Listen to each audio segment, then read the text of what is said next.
Tonight in Arkansas, there's a mother tucking in her daughter and turning off the light. A business owner's burning the midnight oil. An at-home dinner date is plating up possibility. And it's all happening under one roof. How?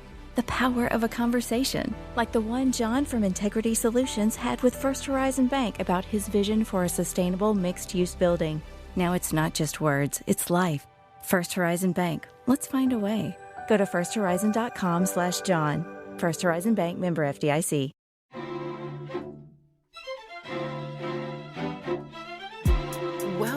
Welcome everybody to the Janelle King Show. I am Janelle King, and this is Extra 106.3, and I'm so glad you joined me. We are starting to dive back into some of our candid conversations, as well as some interviews that I've done. I have some upcoming interviews that I think you're really, really going to like, but there's a lot going on right now, and I don't want us to get so into the federal elections that we completely missed the mark as it relates to our local races. We have a lot of local races on the table, and particularly here in the state of Georgia, I am really looking at some of our state house seats, our Senate seats. I want to make sure that we maintain majority as Republicans, because right now there's so much at stake, and the economy is one of those things. And personally, I think that the economy is the major issue. And I also think that the Republican Party has the best options, the best ideas as it relates to our finances and financial issues. Now, you may think that the Democrat Party is leading when it comes to social issues, but we're coming, we're figuring it out.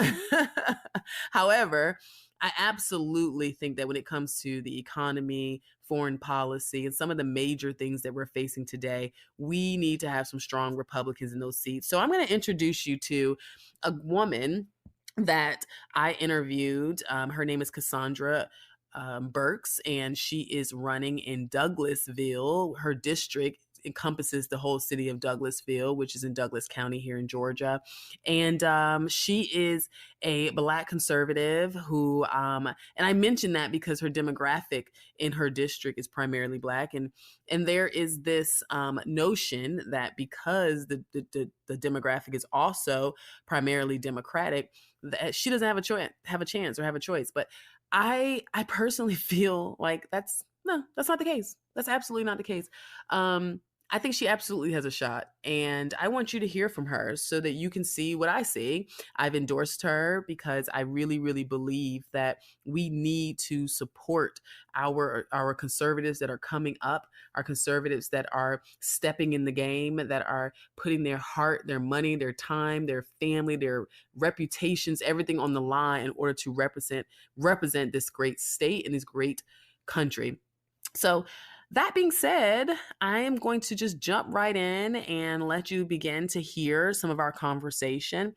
And then we're going to take a couple of commercial breaks, but I won't be able to get through the entire interview during this segment. So like always, you can go to our YouTube page, The Janelle King Show on YouTube, and you can watch the entire interview without commercial breaks. And I listen to everything, but make sure when you go there to like, comment, share, subscribe, do something, because it's free to you, but it absolutely helps me. And I'm so, so grateful. So let's dive in. Today, we're going to be talking to a candidate here in Georgia who let me tell you, okay. I started following her because I think you hit me up, or you commented, or you liked something, and it triggered it. And I said, "Oh, who's this?" Right? So I looked and I saw your page and I saw that you were running, and I was like, "Oh my gosh!" So I am interviewing Cassaundra Burks, and am I saying that right? It's Cassaundra Burks with the S. Cassaundra Burks. And I want to make sure I got that right, because at first, for some reason, I was saying Cassandra in my head, and I'm like, no, Janelle, don't. My grandmother called me Cassandra for like most of my life, and she still will do it to this day, so it's okay. That's like my husband's name is Kelvin, but I promise you, family members call him Kevin. It's the hilarious thing. It's inevitable sometimes, right? It is.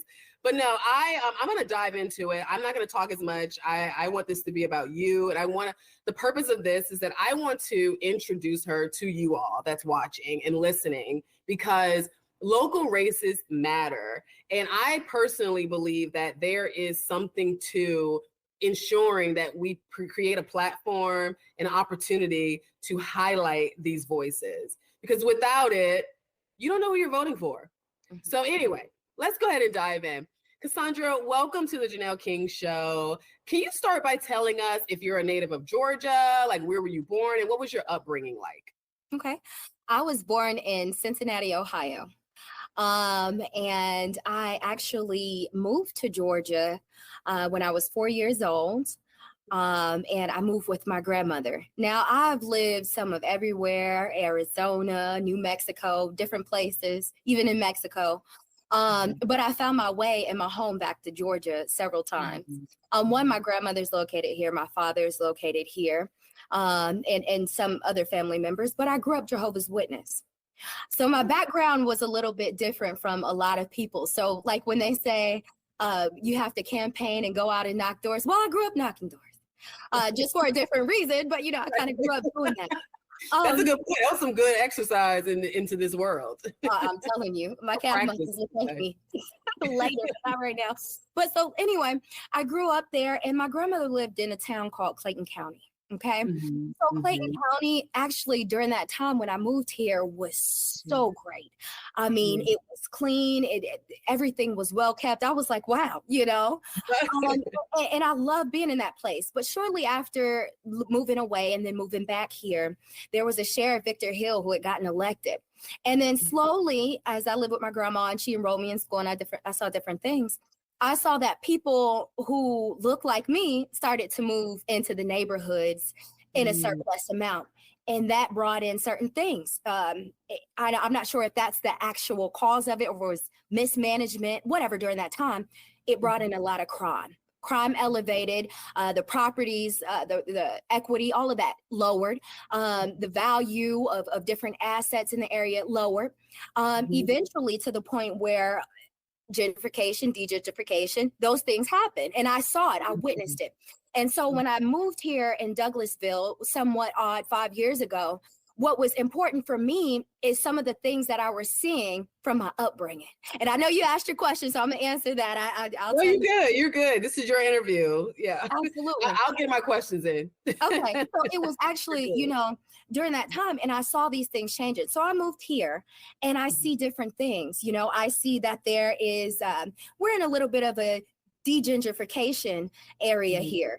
And I'm seeing different things on the news as far as indictments, and it's just a lot going on in my county. So I said, listen, I have one or two options. I can ignore it and act like it's not happening, or I could do something about it. And when I decided, listen, I'm going to be the one to do something about it. But it wasn't on my own recognizance in the beginning. I was asked to run for office. They were telling me, listen, you are what we need. We need fresh faces. We need entrepreneurs. We need people who aren't afraid to speak to people who aren't afraid to be opposed, because everybody's not going to think like you, and they don't have to.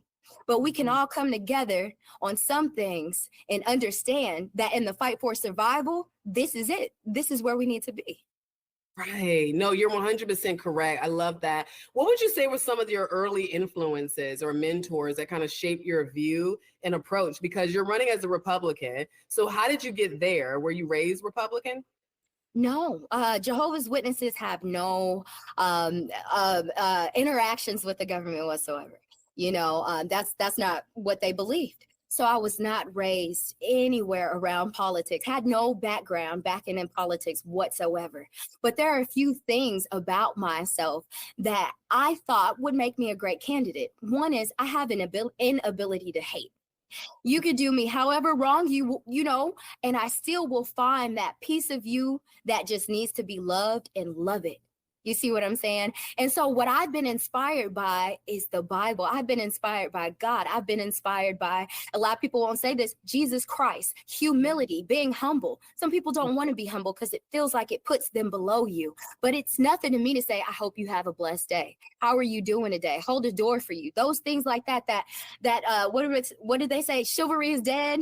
Things like that, nobody's holding doors anymore. Nobody cares. No, I care. And there are a lot of people like me who care. And so those people, as I met them, may not be a big celebrity, but those people, as I met them throughout my walk in life, those are people who inspired me. I think that's amazing. You know what's so interesting is that when I'm listening to you, I wasn't raised a Jehovah's Witness, but we kept the Sabbath. And we were, and then my parents are Hebrew Israelites. So we were raised and at the time I can't say I was officially raised as a Hebrew Israelite the way in which they are, because I was more raised on the Pentecostal, but we kept the Sabbath. It was just really convoluted, right? But the nucleus was Jesus, and we love the Lord, and they still do. And so, but that allowed me to also be raised in an apolitical home. So I had no allegiance. And so when I came into politics, it was fresh, brand new, just like you. So that was exciting to hear that, because you don't really meet people who have that apolitical background. I think that helps a lot. Do you feel like that shapes how you look at politics? I definitely do. I think it gives me a different perspective. Have you ever heard a singer before who just thought they could sing? Like, they're always singing, but to other people, it may not sound so harmonious, right? And so I think from my perspective of not having that background, I've been able to come in and see certain things. Hey guys, I so hope you're enjoying this discussion as much as I enjoyed this discussion. But we got to take a quick commercial break. You're listening to The Janelle King Show on Extra 106.3. We'll be right back. Welcome back to The Janelle King Show. I am Janelle King, and this is Extra 106.3. We are going to get right back into our discussion as we're speaking with Cassaundra Burks. Cassaundra Burks is running in the state of Georgia for a House district seat, District 64. And that district is located in Douglas County, Georgia. Specifically, it encompasses Douglasville, the city of Douglasville. So we're going to get right back to it. Thank you for tuning in. Right now called running from office. But a lot of people feel entitled to these positions, and it's very in an arrogant way. But what they don't realize is they disassociate themselves from the people or the voters by doing that. And so I always wanted to check myself, no matter how much information I gain or what I learn behind the scenes, things like that, and make sure that it meets the voter and it's meeting their needs. Because ultimately, it's not about Cassaundra's agenda. It's not about Janelle's agenda. It's about the voters, the people as a whole. Right, 100%. Before we go deeper into your race, let's touch on what do you think about the state of the country politically as a whole, right? It's so funny. I was in the hair salon, and I call it, that's my Zen place, because I don't want to talk a whole lot of politics because it gets a little tricky. And, our hair salon, that is our spot, right? Particularly for Black girls. Right. And so, and I love my hairstylist, by the way. Hey, Destiny. But, and while we were there, a girl asked, she said, what do y'all think about this election, right? Like, are we going to support Trump? No. She said, what do you think about Project 25? And I was like, oh my God, I'm not going to say anything. I don't want to talk about it because... Okay, I don't want to talk about it, but I want to know what you think. Okay, so I'm not about Project 25, but okay, I'm going to say Trump has Agenda 47. Okay, and I hear this all the time. He's going to do this. Who told you that? Was it the Democrats? And listen, let me tell you something. When you want to find out something about an individual, you don't go to their enemy and ask them about that individual if you want to know the truth, because little to no time you're going to get that truth. The truth of the matter is, there's an Agenda 47, and that is the agenda that President Trump is going to go by. Now, I saw the debate, as well as a lot of other Americans. If they haven't, I strongly encourage you before voting to go and watch it. But it's, to me, was stressful. It was stressful and kind of cringe, and it was definitely giving cringe. And the reason why is because Joe Biden, anyone who has a heart and can look at him and say, listen, this man does not need to be right here. Okay. He needs to be somewhere being cared for. And now the backstory about Jill, and a lot of people don't acknowledge this, is that Jill was actually the caretaker for their children, and then when his wife passed, they got married. And so that was actually a person who was around the Bidens for a very long time. And so, and now she's urging him to continue amidst a decline in his own cognizance to continue to promote his agenda, and it just doesn't work. Okay, these are old agendas that need to be recycled, that did not work the last term. They're not going to work this term. It just does not work. And I understand that a lot of people, especially Democrats, want to hold on to this race thing. But listen, obviously there are Black Republicans. Highly favored. We're here. We're not gonna sit here and act like because I'm Black, I'm at a disadvantage if I don't vote Democrat. That is not the case. I didn't vote Democrat this last term, and I definitely and there are some things that I see benefit from in the local elections from having those Republican representatives. And I think we have to think about our economy.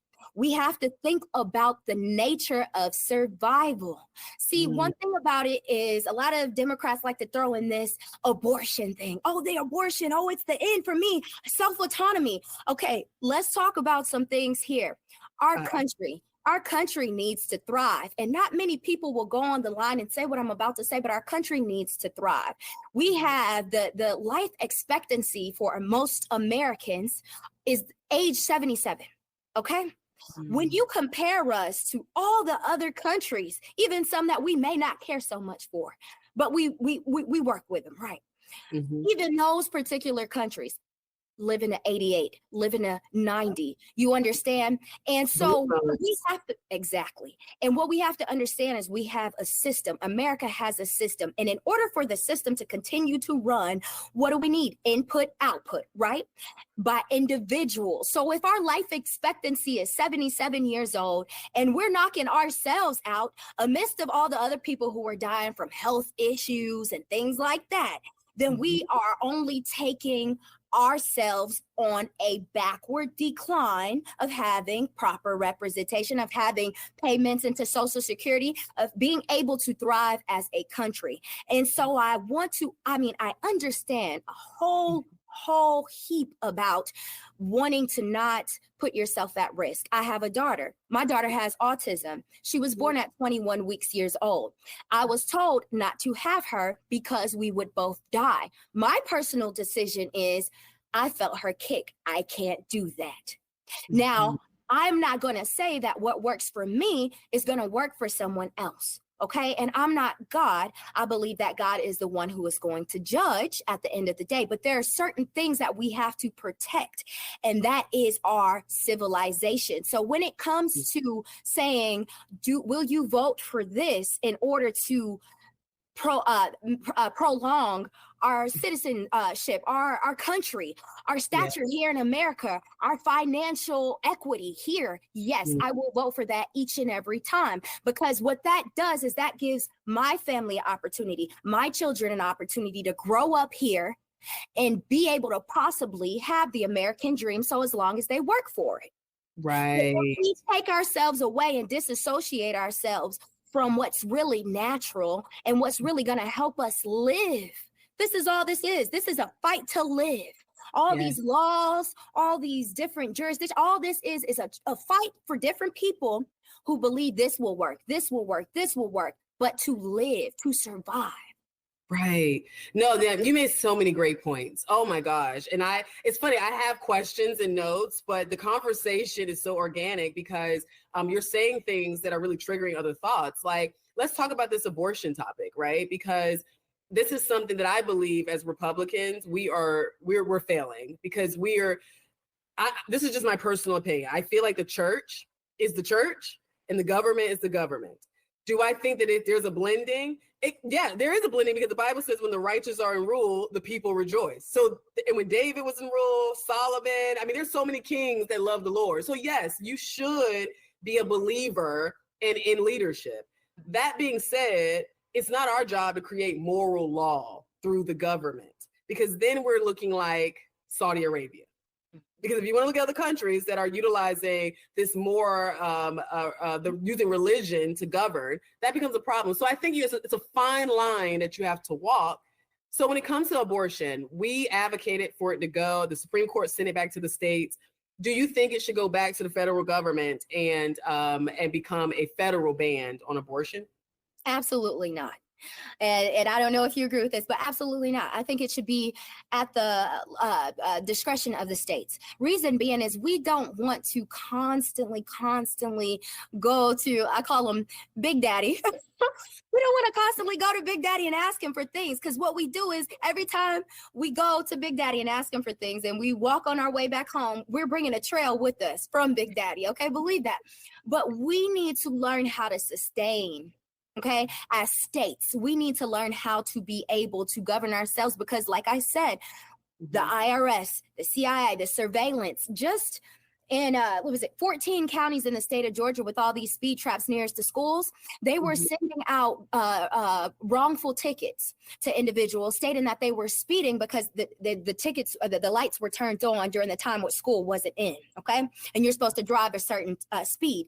Well, what they found out about these cameras are these cameras were picking up information and sending it to law enforcement, and that law enforcement would, without probable cause, dig in, find out different things, but it was all because of this surveillance. So they were doing different things like, I know one of the companies is being sued right now, and a few other individuals are suing the state as well for that. But who's fighting for that?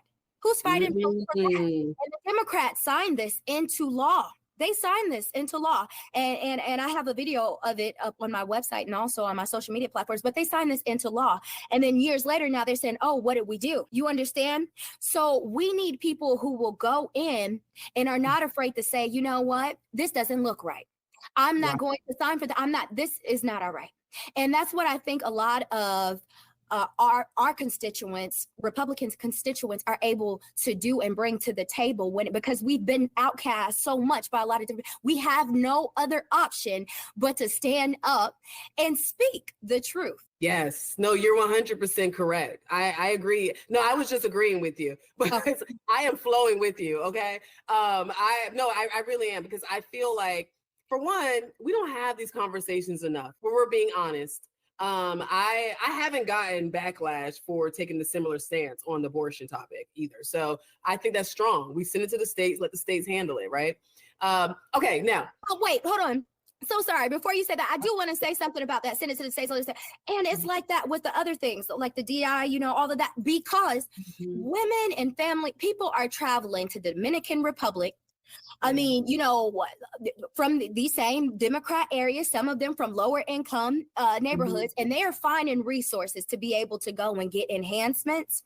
So if they can do that, you understand, in trouble, I think we can prioritize certain things here. That's a great point. It's interesting to me that we do create this environment where we're seeing a lot of people leaving the country to go do things, but then there's no connection. And I think, so there was a video, I don't know if you saw it, but a little video went viral where a girl went to another country and she got like some health procedures done for like $800.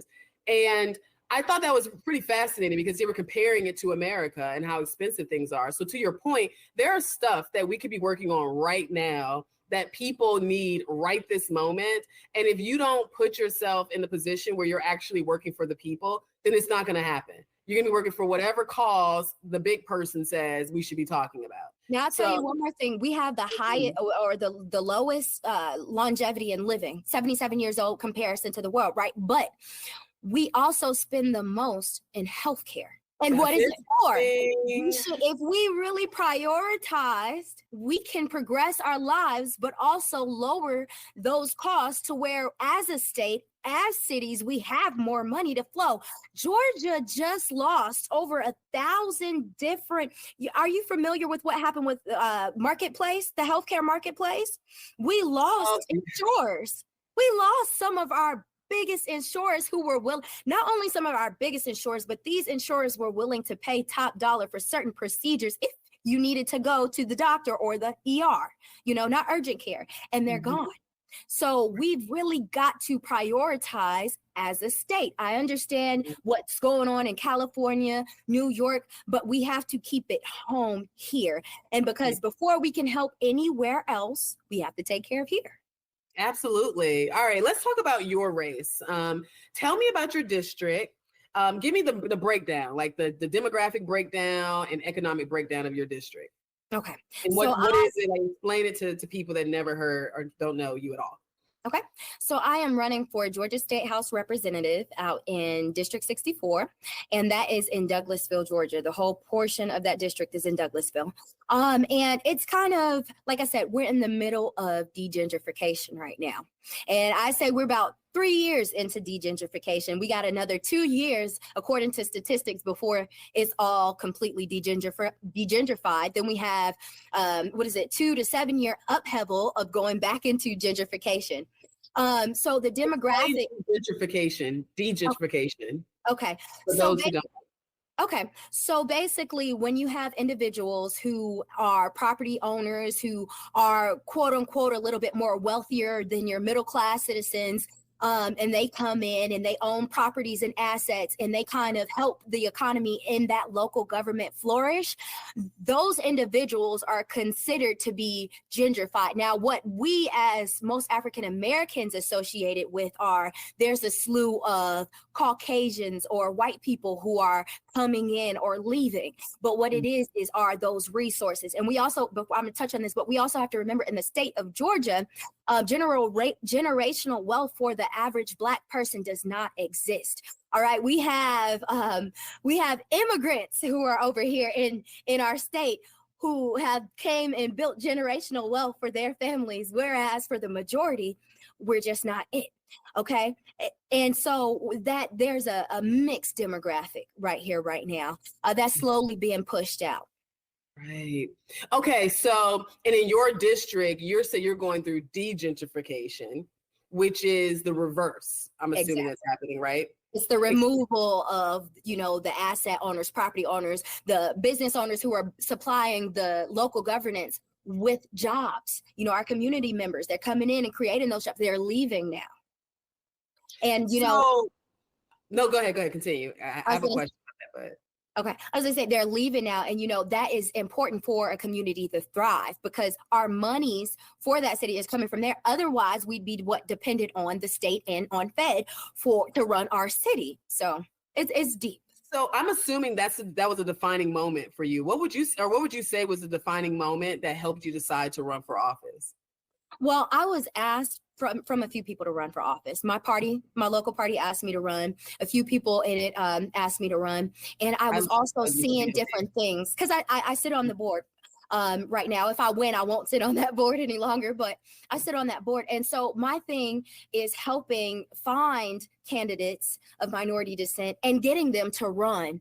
So we have what's called out here campaign culture. And so we've been focused on, reaching these people who think like us, because there are a lot of people who are Republican, who value family and may not be married, don't have to be married, may not have had a daughter or son a day in their life, and may even be a member of the LGBTQ community, but they see what's going on and they're tired of it. They're flat out tired, and they're tired of the lies. More so in specific in my district, a lot of people are tired, voters are tired of what's going on down at our city capital. Now, what's happening are the indictments have been flooding down. This has been ongoing for years, the indictments, and these are Democrats, okay? And so people are saying, listen, money. Explain the indictments. Okay, well, we have some commissioners who have been indicted out here. Some had been removed and some had been replaced or newly appointed out here. And so the thing that had gone on previously with that it's been affecting us as a whole, as a community. Okay, regardless of if we say it or not, it's always that big elephant in the room, from what's been happening. We need people to come in who are no longer trying to be politicians, but people who are trying to be themselves and offer what they have to give to that position in that seat. We don't need a savior because we have a savior. We need people who are capable of representing us and being an advocate for people in our community. I love that. I love that so much because I do think that we're forgetting who works for who. It's too. To me, I feel like politics is turning into this like celebrity thing where it's like all the elected officials get all the attention, all the time, the best parking spaces, the best everything. And then the people gotta like walk through the sun, gotta get, it's like a struggle. It's difficult to get anything passed, difficult to get anything done. And so I'm with you. I share that. I feel like we are too focused on the other end and not on the people. So, and a lot of that causes the shutdowns too. Think about all the shuts down we have from fed level to state level. What happens is when you get a group of people together and you have so much personality that is just fighting to be the top, you can't agree on anything. And then what happens on taxpayer dollar, things get shut down. And so we don't need that. We don't need the celebrity persona. We need the let's come together, let's work on policy. Let's do what we are supposed to do while we're in these offices and not try to add our own twist to this, because our Constitution doesn't allow room for that. Right. That's 100% correct. All right, we're going to jump into your platform items a little bit. So you stated that Georgia legislators are they want to reclassify independent contractors as wage workers. Explain what's happening, because I've heard that one other time, but this would be a great time to explain that. Okay. So what's happening, and what I can do is I can also post some of that information on my website so people can see it. But so what's happening are they want to reclassify the way we do business. I don't know if you guys remember, but years ago, you used to be able to just use your social security number and bam, sole proprietorship was widely accepted. Nowadays, on a scale, most people want to see you have an LLC. They don't want to hear that you have a sole proprietorship, correct? Okay, so with that coming in, ushered in some new things, some new laws. Now, the state of Georgia does not like crime. We don't like crime, and we don't like criminals. And so one thing that they were trying to also do was eliminate crime by being able to track or trace what's going on back to accounts and make sure no money was being laundered through small businesses. But in doing so, they did some reclassifications, and they've been working to make it to where small businesses who have quote unquote independent contractors will have to claim waged workers.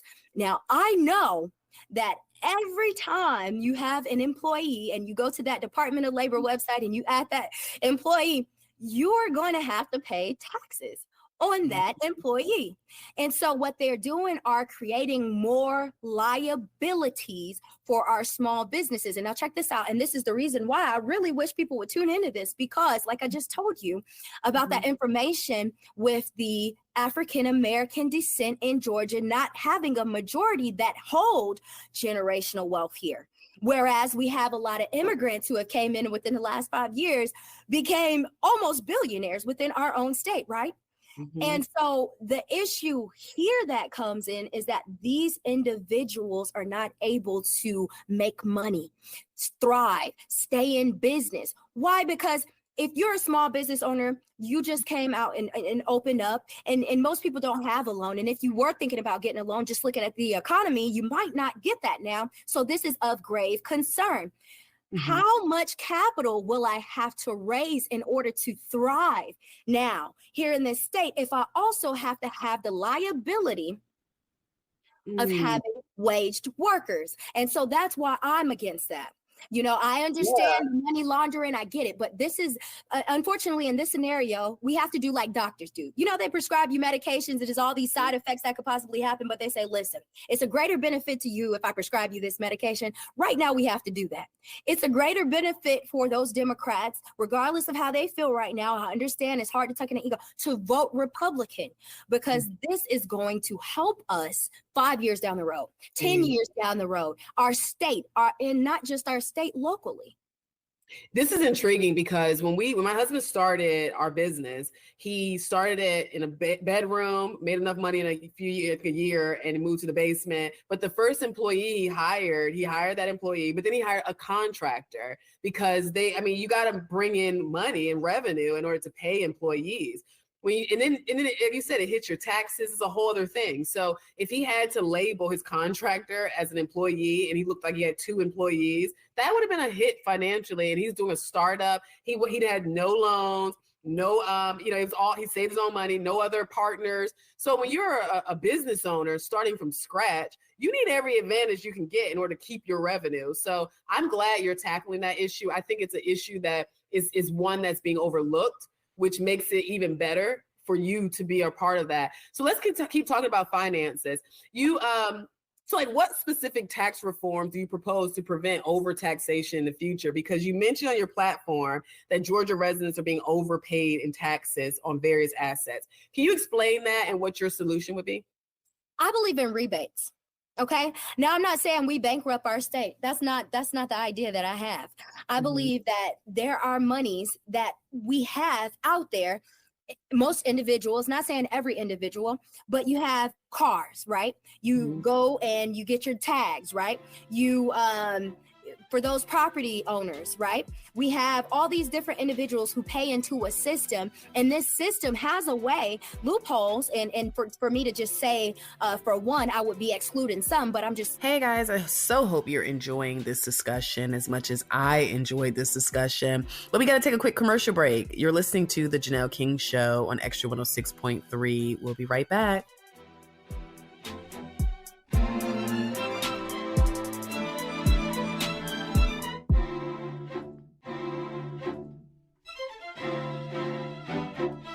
Welcome back to the Janelle King Show. I am Janelle King, and this is Extra 106.3. We are going to get right back into our discussion as we're speaking with Cassaundra Burks. Cassaundra Burks is running in the state of Georgia for a House District seat, District 64. And that district is located in Douglas County, Georgia. Specifically, it encompasses Douglasville, the city of Douglasville. So we're going to get right back to it. Thank you for tuning in. Laying down the scenario for you here. There are a lot of different loopholes in being able to access those funds. So I'm thinking rebates, okay? When we come and get our taxes back, like we just did, Kimberly knew she just moved from District 64 and when we got redistricted. But one thing that she did that I totally admire, and by the way, I am endorsed by her, but one thing I totally admire are the rebates. You understand? And those things can be allocated and sent back to us. Now, like I said, I'm not in for, what is it called? Bankrupting our state. I don't want to do that. I don't think that we should just go out freely giving money here, there, and there. Though I've done it personally. I've gone and I've hosted events at the libraries, and I've paid for people to get business licenses from an initiative that I've done from my own heart. But I have that likeness to do that as an individual. However, as someone who is managing or, having some input on how the state spend money, I don't think that would be the way to do it. You understand? I think right, because one, you would leave too many people out. Two, it would be too costly, too much of a resource. When we can show you, when you can learn, when there could be better ways for people who would like to come in business. If you open your business within the first day, let's say you have an incentive to go back to school and learn business. We need savvy people who need to understand things. So those different things, and then you could maybe write it off on your taxes. That has to be worked out. I'll work with a team. We'll get it worked out. But those are the plans, the same similar set of governances that Kimberly New did to make sure that we got our monies back. That's the step that I want to follow because it worked. And I saw it. I saw it for myself, and I saw it for a few other individuals in my community, and those rebates helped us. You can take and start new businesses, help other people. Like you said, the church is supposed to be making sure that these homeless individuals, why? Because it's set up like that. A lot of people, you say that and they don't understand why, and they say, oh, I don't believe in the church. No, okay, well, that's fine. But you don't understand that they are receiving so many, just loopholes and tax breaks. You to be able to do this, that you need to, if you're hungry, go there and get a loaf of bread, and so that is what we need to do. We need to start relying on the organizations who are registered with the state, with the Fed, to carry out the duties that they said that they would do, and not holding them accountable is a problem and will continue to be a problem for us if we don't start doing it now. Absolutely. Oh man, you're spot on. I say it all the time that it's the church duty to take care of the poor. It's the church's responsibility. It says it in the Bible. If you believe in the church, then you believe in the Bible,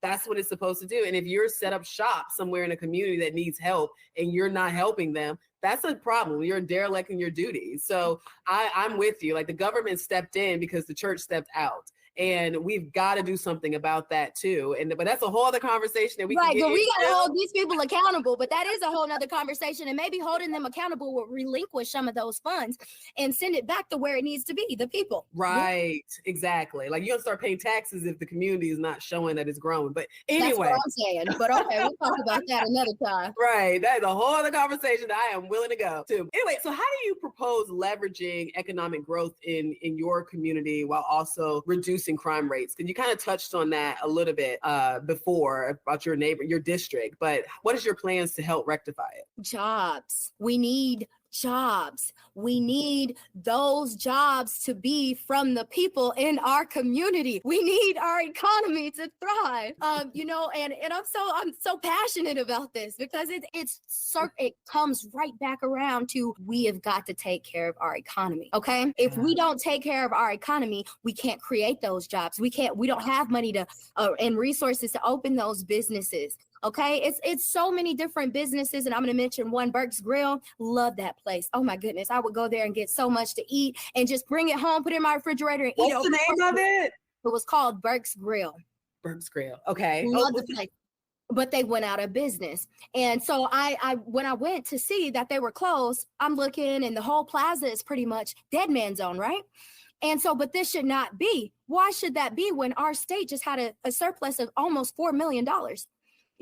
So why are we, going through these things? What's happening? The commerce in our city, okay? Mismanagement of some funds, because by right, we're supposed to be having people who are in office, commissioners, mayor, all these people working together to bring those resources in, and so we need them. I don't know if they've gotten kind of sidetracked with the what is it called?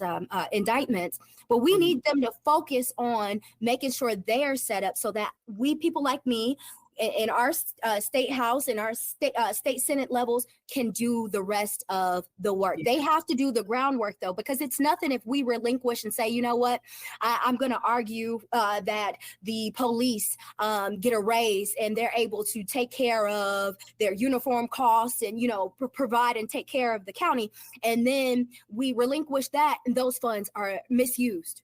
You see what I'm saying? So it has to be a system of people collectively working together, making sure that it happens. But I'll do my part. And the part that I'll do is by making sure that they have the resources. I want to make sure our city has the resources to flourish. And in order to do that, like I said, we need the people to play their part. When you get these resources, guys, open up some businesses, start whatever it is that you're into, and let's create some businesses. Let's get some people out here and employed. And that's how we're going to raise our value of our property, our value. And then we might not be in the middle of the gentrification anymore. For a minute, things might stay still. We might have mixed neighborhoods. Now, one thing people don't really talk about is those mixed neighborhoods and how they really thrive. And I saw it myself in Connecticut and places like Maryland, different states like that. I've seen what a mixed neighborhood can bring and what it can do and how it can thrive. You see what I'm saying?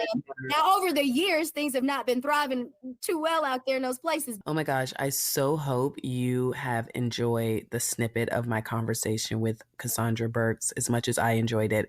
If you want to hear the entire discussion, entire interview, feel free to go to our YouTube page. Just search the Janelle King Show once you go over to YouTube, and you will see it on there because it premiered the same time this episode premiered on the radio. That being said, I want to keep reiterating the importance of focusing in on these local races. Let's not lose sight of those who are representing you on a very localized level. It's extremely important role, and especially when we have so much uncertainty when it comes to what's going to happen on the national level. And I think it's important that our states are protected depending on what goes down, right? I mean, if President Trump pulls it out, great. If Joe Biden pulls it out, then we're going to have to ensure that we have a representative body in each state that is strong, because we just don't know what's going to happen and what new policies are going to come about. We've already seen what has happened as a result of having Joe Biden for these last 4 years. So I think we already know what's going to happen there. And then, like we have some questions, some things about President Trump, particularly around the life issue, particularly around just some other things. So I really want us to really understand why we need to look at our local races. So thank you again. Thank you so much for watching, for listening. Thank you so much. I hope you have a wonderful, wonderful weekend. This is the Janelle King Show. I am Janelle King, and this is Extra 106.3.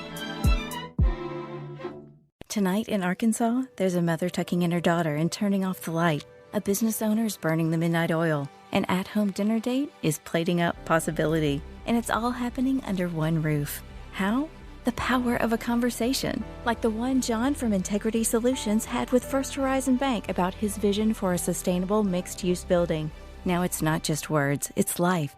First Horizon Bank. Let's find a way. Go to firsthorizon.com/John. First Horizon Bank, member FDIC.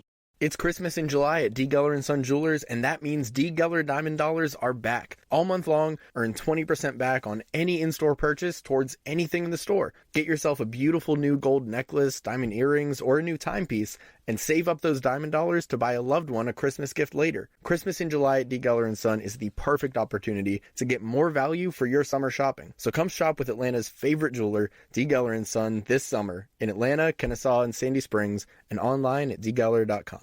Is there chaos in your closet? Look, Blouse, you've got some nerve hanging there like that. I can't help it. I'm jammed in here next to this suit. Hey, I'm a three-piece, all right, which means I need a little more room. You've got a lot of attitude for a linen suit. I'm a polyester blend, sweetheart, and there needs to be room for men's clothes, too. Hi, I'm Christina, and at Artisan Custom Closets, we help families organize and simplify their closets with customized storage solutions. See what's possible for your home at artisancustomclosets.com, and then call us for a free in-home consultation.